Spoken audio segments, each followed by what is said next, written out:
Welcome. Today I want to see whether a quadratic Lefschetz theorem can prove Poincaré's last theorem, a beautiful theorem from over 100 years ago.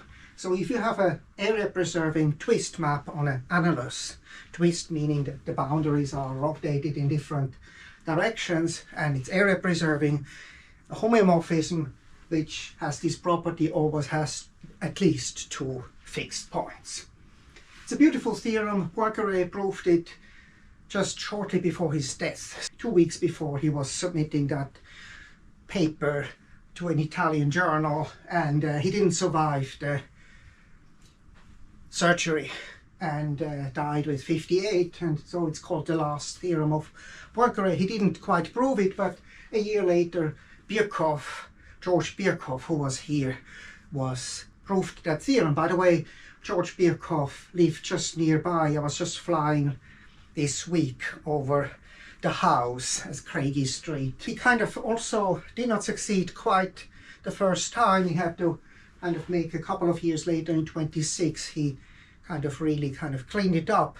It is not covered by the usual Lefschetz theorem, right? The Lefschetz fixed point theorem, if you have a map and you look at the induced map on cohomology, what happens here in this case that of course the zeroth cohomology is fixed, that's always there.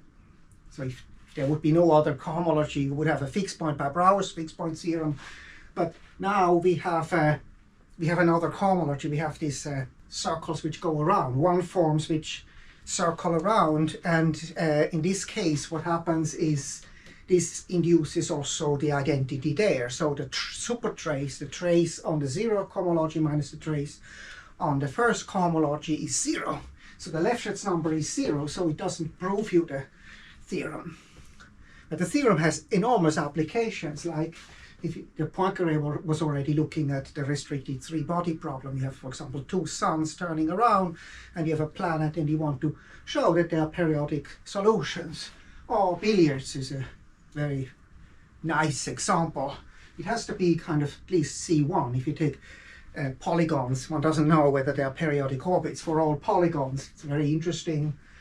Or geodesic flows on spheres of, one knows, for example, on spheres of positive curvature everywhere, a Riemannian manifold with positive curvature everywhere.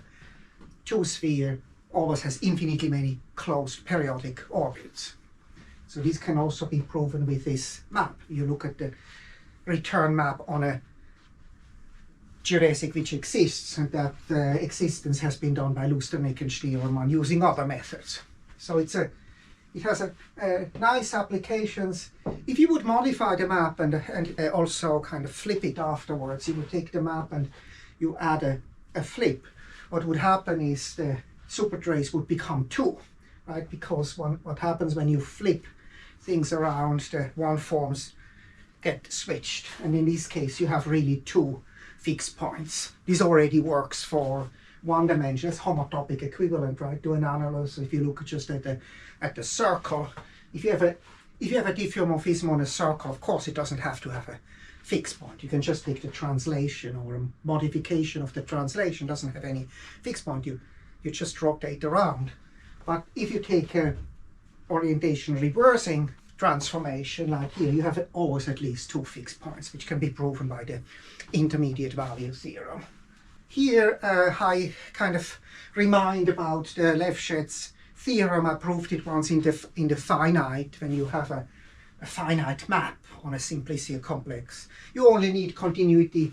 I actually assumed at that time it's just a endomorphism of a Whitney complex of a graph. That's what I proved in 2013. But the whole framework works for an arbitrary continuous map on a simplicial complex. In particular for simplicial maps. So it's not the same, right? So continuous maps are more general. If you take a map which maps every simplex to one simplex, which is not the point, this is not the simplicial map. It doesn't map vertices to vertices, but it's a continuous map in this finite topology, Alexandrov topology. So we are looking at finite stuff. We are never ever look at geometric realizations.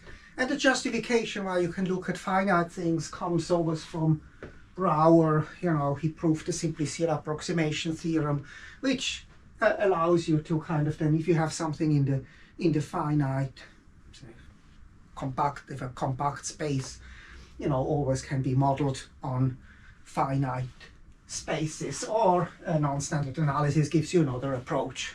Actually, when you look at this in the continuum limit, you would actually get the Lefschetz fixed point theorem.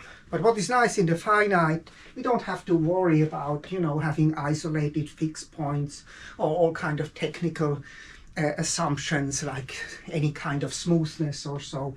The only thing we really need is a continuous map on a finite abstract simplicial complex, and then we can look at the induced map on cohomology. So the cohomologies are, the kth cohomologies are just the k-dimensional harmonic forms, kernel of the kth form Laplacian, and then you have an induced map. You can induce a map on that space, and so if you look at the trace on the even dimensional forms minus the trace on the odd dimensional forms, what you get is the Lefschetz number, and this Lefschetz number is the same than the sum over the indices over the fixed points.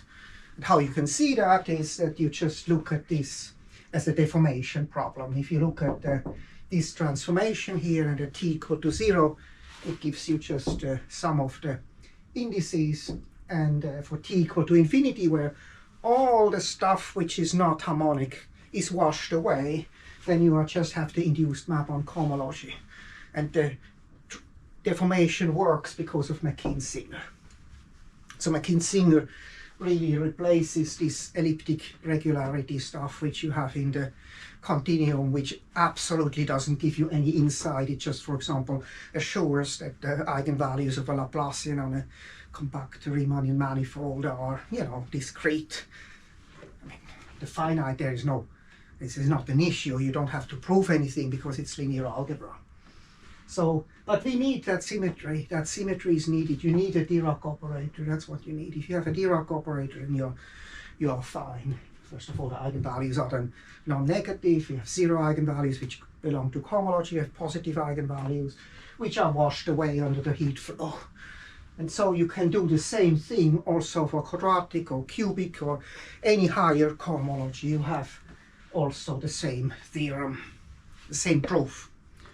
So whenever you have an elliptic complex, meaning that McKean-Singer work, meaning that you have a Dirac operator, then you have that situation. So it works also on delta sets, not on the topos of delta sets. So of course, what would be nice is to have a good application of this cohomology, and I think actually this Poincare's last theorem might actually just work. I don't yet know, but I think it might work, because what you have is, I think the Lefschetz number is equal to 2. The reason being, if you look at the cohomology, there's just this cohomology is the H3 and the H4. These are the only ones which are not 0, and compute these harmonic forms. And then I think this is actually what happens, the H3 induced map on H3 that exists, that's 1 because of area preservation.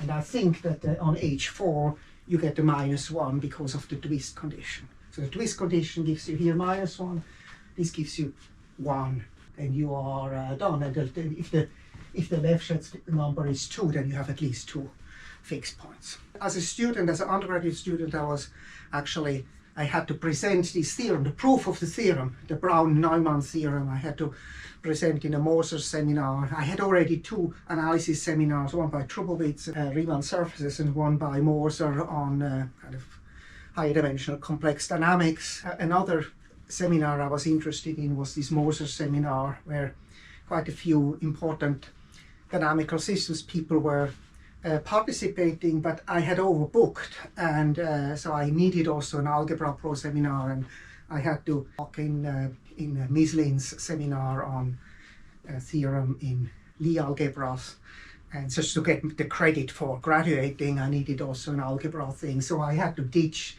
the Moser seminar. So I only gave 1 hour lecture. Then Moser was pretty upset that I didn't kind of finish that thing. I know that from Martin Flucher told me afterwards that Moser was pretty upset that I had to kind of bail out of his seminar. So it would be kind of really cool if that could be proven with a quadratic Lefschetz theorem. That's it for today.